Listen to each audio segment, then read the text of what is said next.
the silence came first. Not the comfortable silence of a sleeping house or the peaceful quiet of a forest at dawn, but the terrible, absolute silence that arrives when something fundamental has broken. On the morning of March 15, 2247, every listening station humanity had scattered across the solar system and beyond went dead. The constant background chatter of the universe, the pulsar rhythms, the stellar winds, the electromagnetic whispers of distant civilizations that humanity had decoded over the past century, all of it stopped at once, as if someone had pressed a cosmic mute button. Dr. Sarah Chen was the first to notice. She sat in the observation deck of the Armstrong relay station, suspended in the gravitational sweet spot between Mars and Jupiter, watching her screens turn from a cacophony of data into flat, empty lines.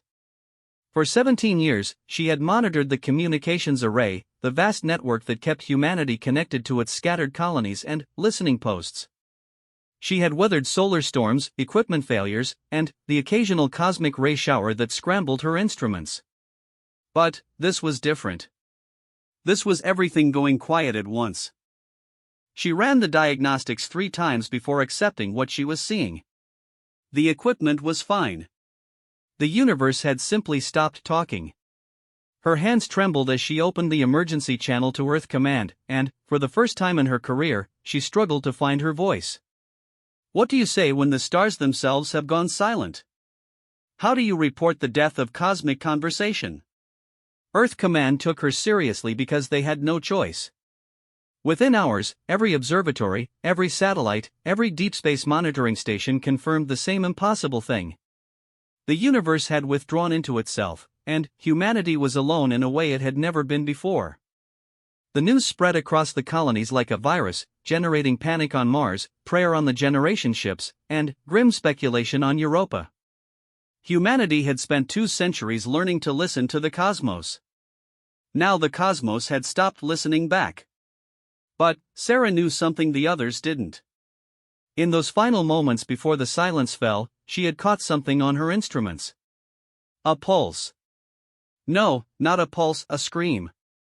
A transmission so powerful it had overwhelmed her receivers, coming from the direction of Sol, from Earth itself. She had archived it automatically, but, in the chaos of the silence, she hadn't had time to analyze it. Now, alone in her quarters while the rest of the station descended into controlled chaos, she pulled up the data. What she found made her blood run cold. The transmission wasn't random noise or some natural phenomenon.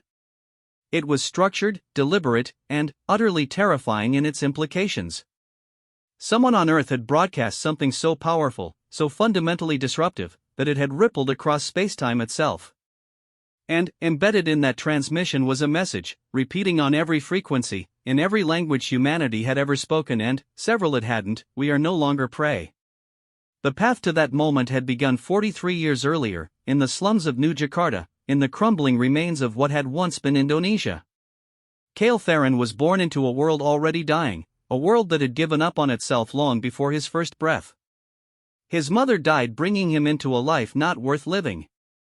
His father disappeared into the labor camps when Kale was 5, swept up in one of the endless resource wars that plagued the late 22nd century. He grew up in the spaces between, an orphan among millions, fighting for scraps in the ruins of human civilization. The Earth of 2204 was not the Earth of hope and exploration that the history books remembered. It was a planet ravaged by climate catastrophe, choked by pollution, and divided among corporate empires that treated human beings as disposable resources. The colonies on Mars and the moons of Jupiter were gleaming testaments to human ingenuity, yes, but they were built on the broken backs of Earth's billions. The best and brightest left. The strongest and most ambitious fled to the stars. What remained were the discarded, the forgotten, those deemed too weak or too worthless to deserve a place in humanity's glorious future. Kale learned early that weakness was not just a disadvantage, it was a death sentence. He learned it when the older boys beat him for the nutrient paste that served as his weekly ration. He learned it when he watched a girl his age die of a treatable infection because the medical stations only served those who could pay.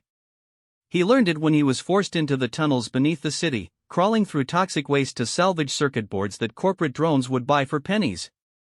Every day was a lesson in powerlessness, every night a reminder that the universe did not care if he lived or died. But Kale had something the others didn't. Not strength, he was small for his age, thin as wire, with bones that showed through his skin. Not intelligence, the schools had closed years before he was old enough to attend them. What he had was hatred. Pure, distilled, absolutely focused hatred for his own weakness. He hated the way he flinched when the older boys approached. He hated the tears that came when he was hungry. He hated the part of him that wanted to give up, to lie down in the toxic mud and stop fighting. That hatred became his fuel, his purpose, the only thing that kept him crawling forward when everything else said to stop. He began with small victories. He learned to hide his rations where no one could find them. He learned which corporate drones would pay more for salvage and how to negotiate without showing fear. He learned to read by studying the discarded data screens he found in the tunnels, teaching himself through sheer stubborn repetition. Each tiny triumph was a brick laid in the wall he was building against the world. Each moment he refused to surrender was a small death of his weaker self. By the time he was 12, Kale had survived longer than most in the slums. That alone was an achievement. But survival wasn't enough anymore. He had discovered something in the abandoned corporate databases he accessed through salvaged equipment, information. The corporations that ruled Earth from their orbital platforms, the colonial governments that looked down on the homeworld with disgust, they all believed that Earth's population was controllable because they were ignorant. Keep them desperate, keep them stupid, and they would never question the system that ground them to dust. Kale began to learn everything he could. He taught himself programming from corporate training modules never meant for eyes like his. He studied physics from educational materials intended for colonial children. He absorbed history, mathematics, engineering, every scrap of knowledge he could steal from the data networks. It was dangerous work. The corporate AI monitors were always watching, always hunting for unauthorized access. Getting caught meant immediate termination, not arrest. The corporations didn't waste resources on trials for people like him. But, with each day, he felt the weak version of himself dying a little more. The boy who had been afraid of the dark, terrified of pain, desperate for approval, that boy was being methodically destroyed, replaced by something harder, colder, infinitely more dangerous. Kale was teaching himself not just knowledge but discipline. He learned to control his fear, to suppress his doubts, to function on minimal sleep and less food. He was forging himself into a weapon, though he didn't yet know what he would point that weapon at. The turning point came when he was 16. He had broken into a corporate data cache, looking for information he could sell to the underground markets. Instead, he found something else, classified files from the First Contact War. Humanity's official history said that the war had been defensive, that the alien collective known as the Harbingers had attacked without provocation and that humanity had barely survived. The files told a different story. Humanity had fired first, destroying a Harbinger research vessel because corporate analysts decided its technology was too valuable to negotiate for. The war that followed, the war that killed 3 billion people and left Earth a wasteland, had started because of human greed. But that wasn't the worst part. The worst part was what came after. The Harbingers had sued for peace, had offered to help repair the damage, had extended every possible gesture of reconciliation. Humanity's response, directed by the corporate councils, had been to accept the peace publicly while secretly working to develop weapons that could strike at the Harbingers' home systems. The plan had failed. The Harbingers' quantum monitoring systems had detected the preparations, and they had responded not with violence but with something far more devastating. They had cut Earth off. No contact, no trade, no technology transfer. Earth was quarantined, left to rot in its own waste while the colonies flourished with Harbinger support. Kale read the files 3 times, unable to process what they meant. Everything he had been taught, every assumption he had made about the nature of the universe, was built on lies. Earth wasn't suffering because of alien aggression or natural disaster. Earth was suffering because the people in power had chosen to sacrifice it for their own advantage. The corporations that ruled from orbit had deliberately kept Earth weak, divided, and desperate because that made it easier to exploit. The rage that filled him then was different from the hatred he had cultivated against his own weakness. This was cold, calculating fury directed outward. He understood, with perfect clarity, that the system would never change on its own. The corporations would never suddenly develop compassion. The colonial governments would never decide to help their homeworld. If Earth was going to be saved, if humanity's billions of discarded children were going to have any chance at dignity, someone would have to force the change. But one person, even one as determined as Kale had become, couldn't fight corporate empires and interstellar governments. He would need allies. More than that, he would need to transform himself completely, to destroy every last trace of the weak, powerless child he had been. He would need to become something unprecedented, something the universe had never seen before. He started by going underground in ways the corporations couldn't track. He used his programming skills to create new identities, spreading versions of himself across the data networks like ghosts. He reached out to others like him, the forgotten and the discarded, those who had nothing to lose and everything to fight for. He found engineers who remembered when they had built things that mattered, scientists who had been discarded when they got sick, soldiers from the corporate wars who had been thrown away when they were no longer useful. One by one, he brought them together, not with promises of revenge but with a simple question: are you ready to stop being weak? The movement that grew from those conversations had no name at first. It was just people helping each other survive, sharing resources, protecting the vulnerable. But Kale was building towards something larger. He had learned from his study of history that every successful revolution required three things: a clear enemy, a compelling vision, and the willingness to pay any price for victory. He had the enemy, the corporate oligarchy that had turned Earth into a sacrifice zone. He had the vision, a humanity united, powerful, refusing to be prey for anyone. What he needed now was the willingness to pay the price. That price became clear when he was 23. The movement had grown beyond what he could have imagined, spreading through Earth's slums and factory zones like wildfire. Thousands, then tens of thousands, then hundreds of thousands of desperate people finding purpose and power in collective action. The corporations noticed, of course. Their initial response was predictable: targeted strikes against the movement's visible leaders, arrests and disappearances designed to terrorize the rest into submission. Kale watched a dozen people he had recruited personally get dragged away by corporate security forces. He watched the videos of their interrogations, their torture, their eventual executions. The old Kale, the weak boy from the slums, would have broken under the guilt. Would have turned himself in to stop the suffering. That version of himself was long dead, and the man who remained understood that those deaths were not failures, they were investments. Each martyr created 100 new recruits. Each act of corporate brutality stripped away another layer of the population's acceptance of the system.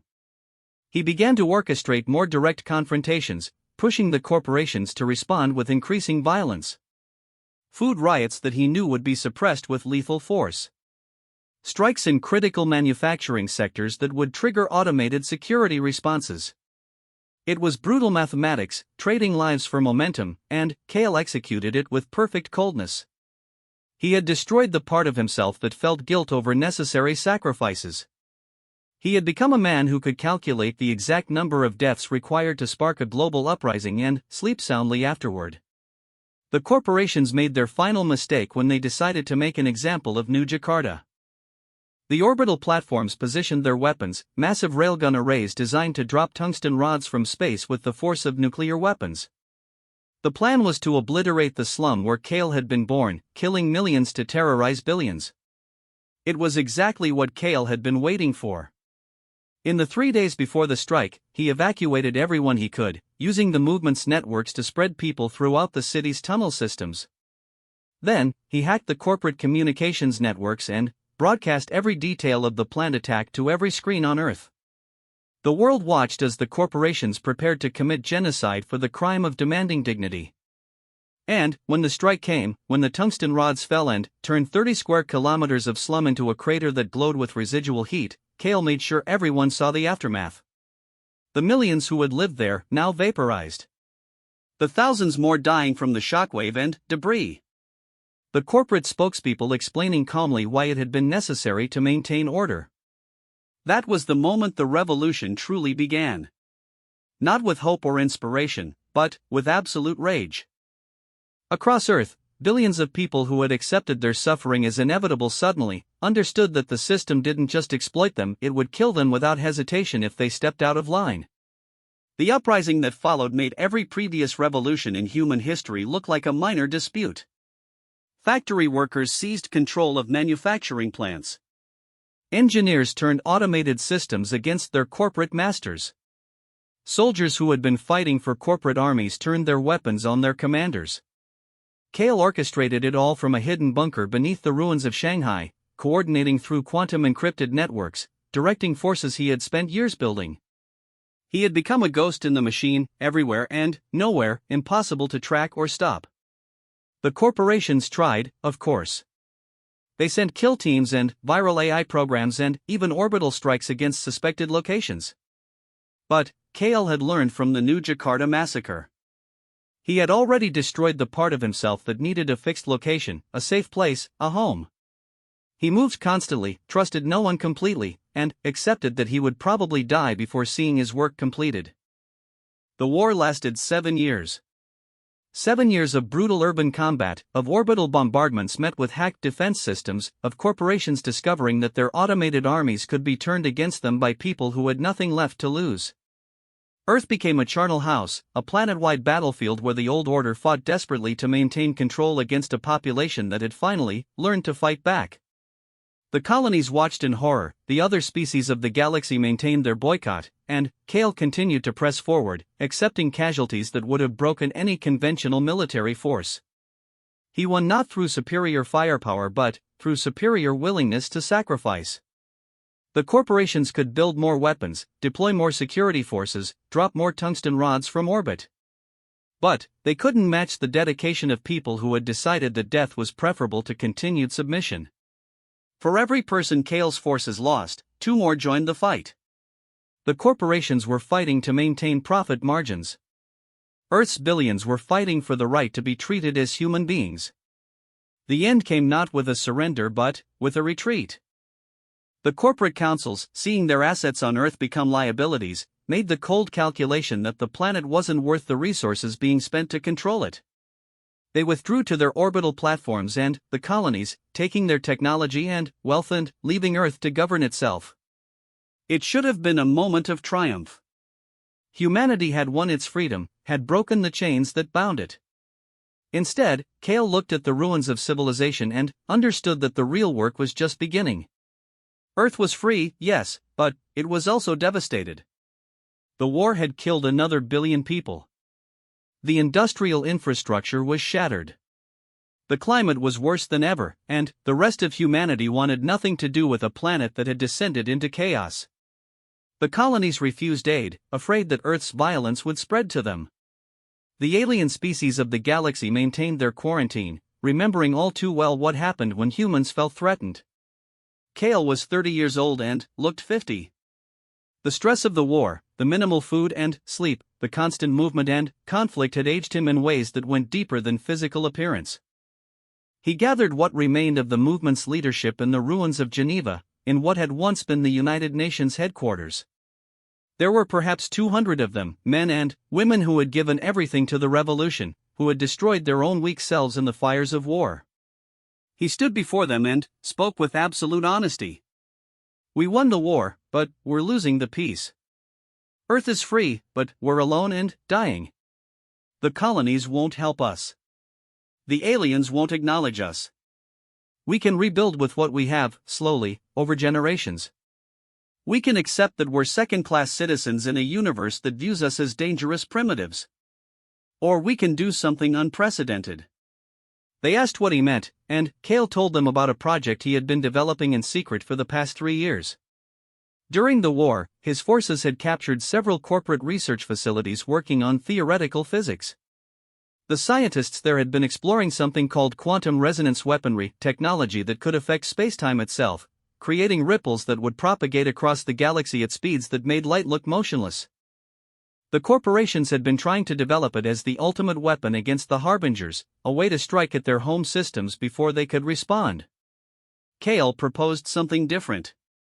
He wanted to build a transmission system using the quantum resonance technology, something that could broadcast across the entire galaxy simultaneously.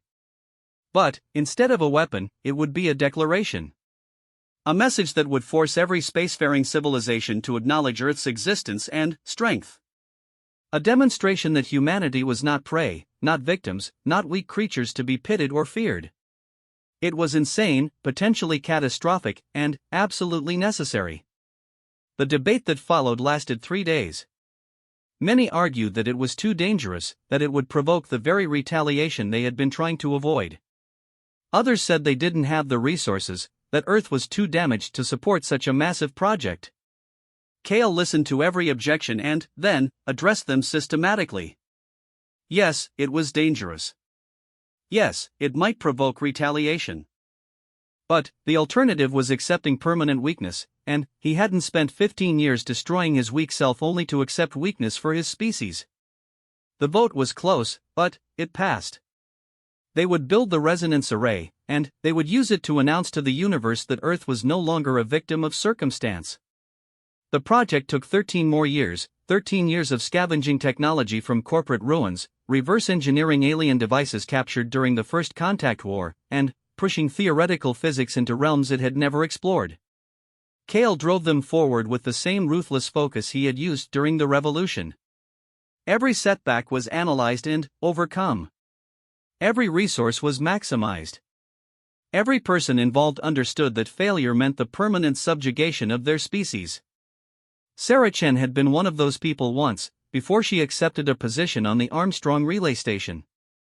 She had been a physicist working on the resonance array, recruited when she was fresh out of one of Earth's reconstructed universities. She had believed in the project initially, had worked 18-hour days alongside engineers and scientists who spoke of changing humanity's place in the cosmos. But, as the array neared completion, she had begun to have doubts. The power levels required were astronomical. The potential side effects were barely understood. When she raised concerns, Kale himself had met with her. She remembered that conversation in perfect detail, even now, decades later. Kale had listened to her concerns without interrupting, had acknowledged that she might be right about the risks.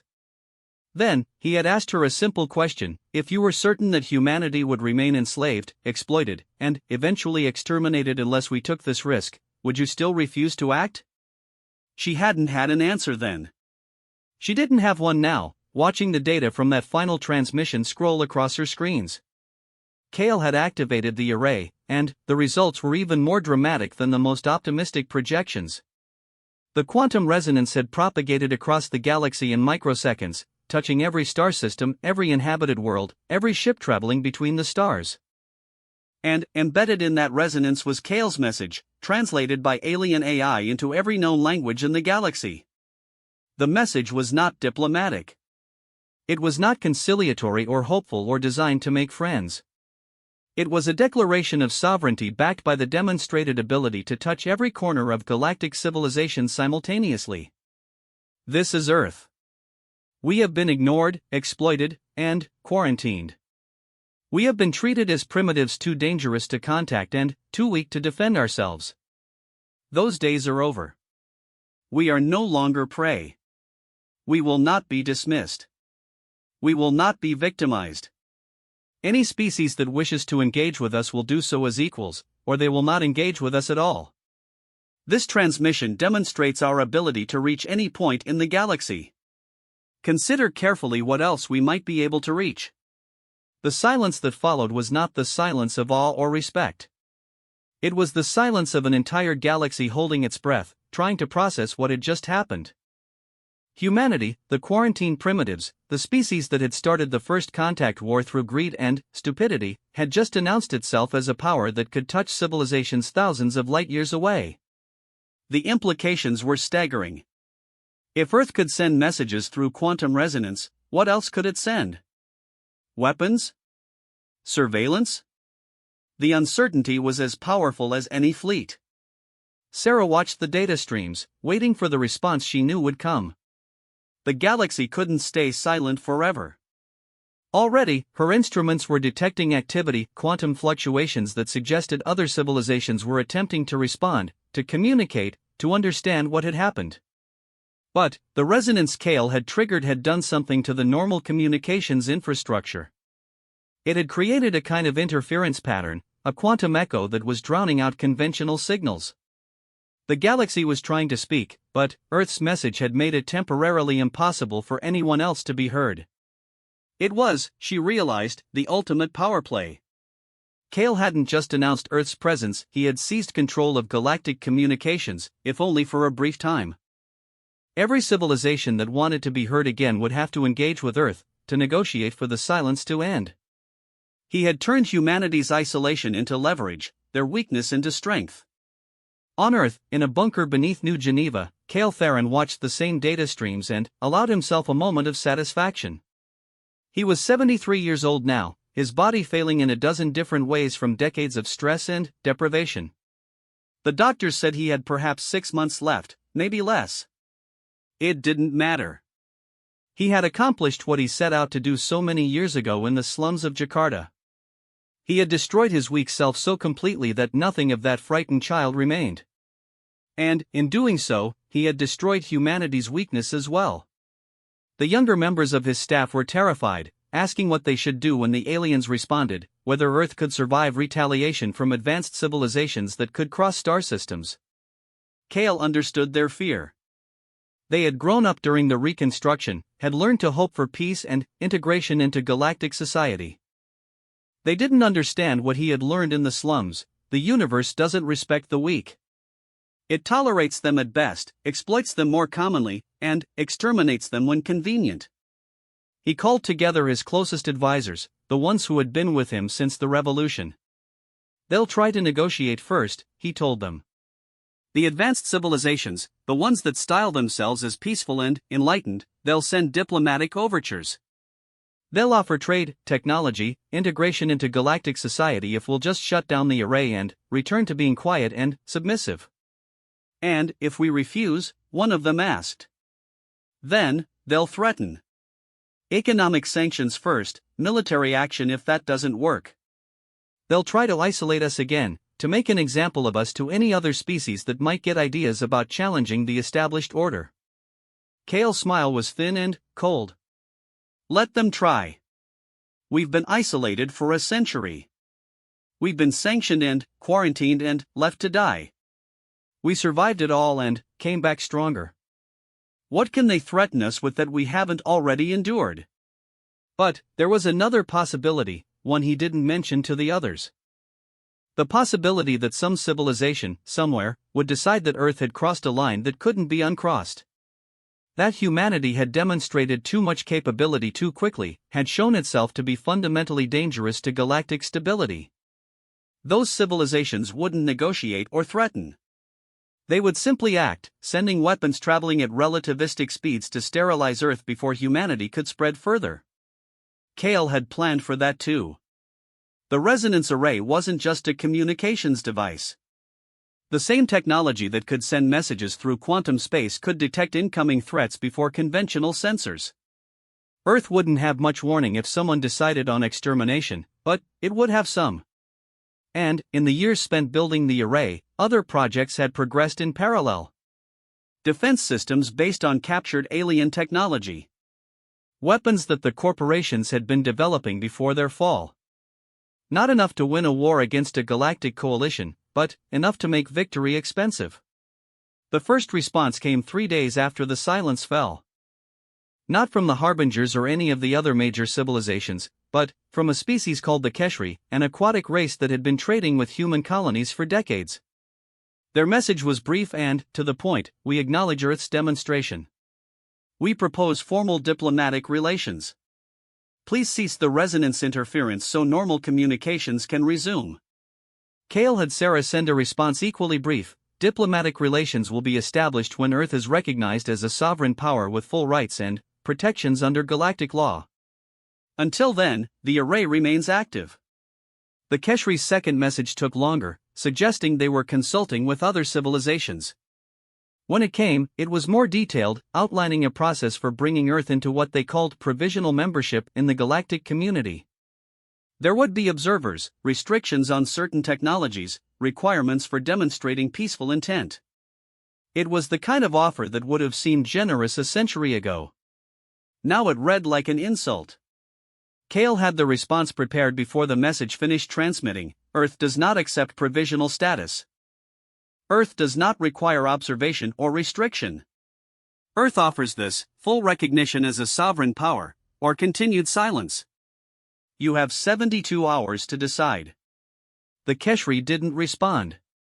Instead, over the next 24 hours, Sarah's instruments detected a flurry of quantum communications between the major civilizations. They were meeting, debating, trying to decide how to handle a species that refused to accept the subordinate position that had been assigned to it. The galaxy had operated for millennia on certain assumptions about power and hierarchy. Humanity was threatening those assumptions simply by refusing to acknowledge them. 60 hours into the deadline, a new message arrived. This one came from the Collective Council, the loosest thing the galaxy had to a governing body. It consisted of representatives from 200 species, including the Harbingers. The message was formal, diplomatic, and significant. The Collective Council recognizes Earth as a sovereign power within the galactic community, with all rights and responsibilities thereof. We request the cessation of quantum resonance interference and the beginning of formal diplomatic relations. It was everything Kale had demanded. Full recognition, no conditions, no provisional status. In 73 hours, he had accomplished what centuries of negotiation had failed to achieve. Earth was no longer the quarantine embarrassment, the dangerous primitives to be avoided. It was a recognized power, able to engage with the galaxy as an equal. Sarah expected Kale to shut down the array, to accept victory and begin the process of integration. Instead, he kept it running.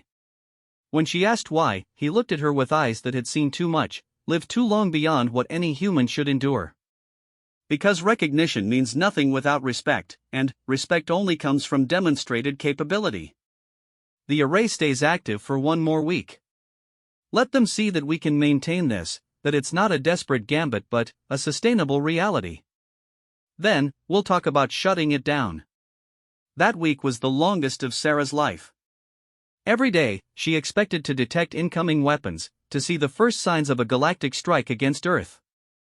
The major civilizations had accepted humanity's demands, but there were others, smaller, more aggressive species that might see an opportunity to make a name for themselves by bringing the upstart humans down. Kale had assigned teams to monitor every approach vector, every possible threat, and Sarah watched them work with a combination of admiration and terror. But no attack came. Instead, something unexpected happened. Other species began to respond not with fear or anger, but with curiosity. Messages arrived from civilizations that had been on the periphery of galactic society, asking how Earth had developed the quantum resonance technology. Younger species, ones that had also been given provisional status and restricted access to advanced technology, wanted to know how humanity had bypassed those restrictions. What Kale had intended as a demonstration of strength was becoming something else, a beacon for every species that had felt constrained by the galactic hierarchy. Kale saw it before anyone else did. "We're not just changing Earth's position," he said during a meeting with his staff. "We're changing the entire structure. Every species that's been told they're too primitive, too dangerous, too unreliable, they're watching us and realizing they don't have to accept those judgments." One of his advisors, a former corporate scientist named Dr. James Morrison, pointed out the danger. If we inspire too many revolutions, the established powers might decide we're too destabilizing to be allowed to exist. Kale's response was immediate: then, they'll learn the same lesson we had to learn.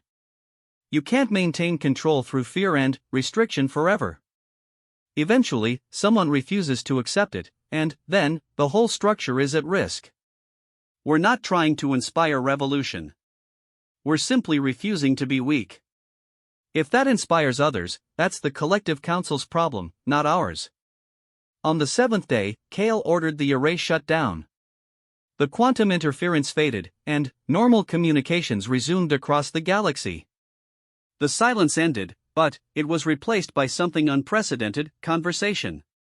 Within hours, Earth was receiving thousands of messages from species across the galaxy.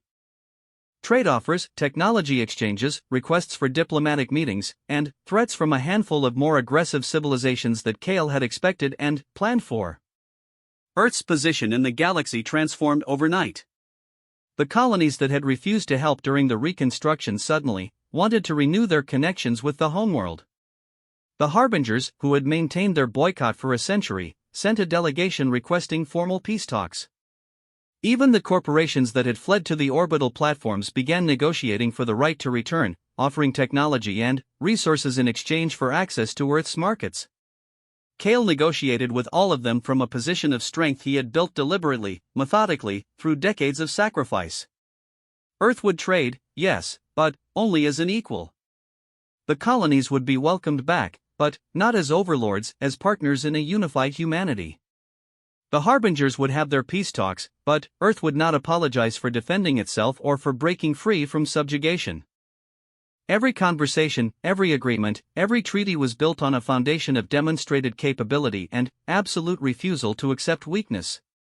He lived long enough to see the first harbinger delegation arrive on Earth, long enough to shake the appendage of the being that represented the species humanity had once fought. The harbinger representative spoke through a translator, expressing admiration for humanity's resilience and asking what Earth wanted from galactic society. Kale's answer was simple: we want what everyone wants. To be treated with dignity. To have our sovereignty respected. To be judged by our actions, not by assumptions about our nature. We won't be anyone's prey, but we won't be anyone's predator either. We're here, we're powerful enough to defend ourselves, and we're ready to be part of something larger than ourselves, but only as equals. He died 3 weeks later, his body finally giving out after decades of abuse. The news of his death spread across Earth and the colonies, generating responses that ranged from grief to relief to cold satisfaction from those who had opposed him. But even his enemies couldn't deny what he had accomplished. In one lifetime, he had transformed humanity from a scattered, subjugated species into a recognized galactic power. He had done it through absolute determination, ruthless strategy, and the complete destruction of every weakness within himself. Sarah attended his funeral in New Geneva, standing among thousands who had gathered to honor the man who had changed everything. The eulogies spoke of his vision, his courage, his unwavering commitment to Earth's freedom. But Sarah kept thinking about their last conversation, 3 days before he died. She had asked him if it had been worth it, the sacrifices, the casualties, the decades of struggle. Kale had looked at her with eyes that had long since stopped showing emotion. Worth is the wrong question. It was necessary. I was a weak child in a weak species living in a universe that doesn't tolerate weakness. I could either destroy that weakness or be destroyed by it. I chose destruction, and I never stopped choosing it. Every day, every decision, every sacrifice, they were all about becoming something that couldn't be destroyed by others because I had already destroyed everything in myself that could be vulnerable. But what did that cost you? Sarah had pressed. What did you lose in the process of destroying your weak self? Everything that would have made me a good man in peaceful times, Kale admitted. Compassion, mercy, the ability to accept compromise or half measures. I lost the capacity for normal happiness, for trust, for love. I became a weapon pointed at the universe's throat, and weapons don't get to be human in the ways that matter. Do you regret it? The pause had been long enough that Sarah thought he wouldn't answer. Then, regret is for people who had choices. I never had the luxury of choice. I was either going to be destroyed or become strong enough to survive. Everything else was just details. Now, watching them lower his body into the ground beneath a sky that was finally starting to clear after centuries of pollution, Sarah understood that Kale Theron had been both hero and monster, visionary and tyrant, savior and destroyer. He had destroyed his weak self so completely that nothing remained but purpose and will. And, in doing so, he had dragged humanity from the edge of extinction to a position of respect and power in galactic society. The question that haunted her, that would haunt humanity for generations to come, was whether the transformation had been worth the cost. How many people had died in the revolution? How many lives had been sacrificed to build the array? How much of humanity's soul had been sold to purchase its sovereignty? And, most troubling of all, had Kale destroyed only his own weakness, or had he destroyed something essential in the human spirit itself? The galaxy moved on, as it always did. Earth established trade relations with dozens of species, signed treaties and agreements, began the slow process of rejoining the larger community it had been exiled from. The colonies integrated with the homeworld, creating a unified human government that could speak with one voice to the stars. The technology that had seemed so far out of reach during the corporate era began flowing to Earth, accelerating reconstruction and recovery. But there were complications, consequences that Kale had foreseen but never spoke about publicly. The resonance array had demonstrated capabilities that made many species nervous. Formal recognition was one thing, trust was something else entirely. Several civilizations began developing countermeasures to quantum resonance technology, ways to shield their communications and detect incoming interference. Arms races were beginning, prompted by humanity's demonstration of power.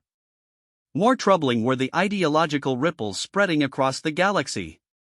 Just as Kale had predicted, other species began questioning the hierarchies that had governed galactic society for millennia. Why should the collective council, dominated by a handful of ancient civilizations, get to decide which species were ready?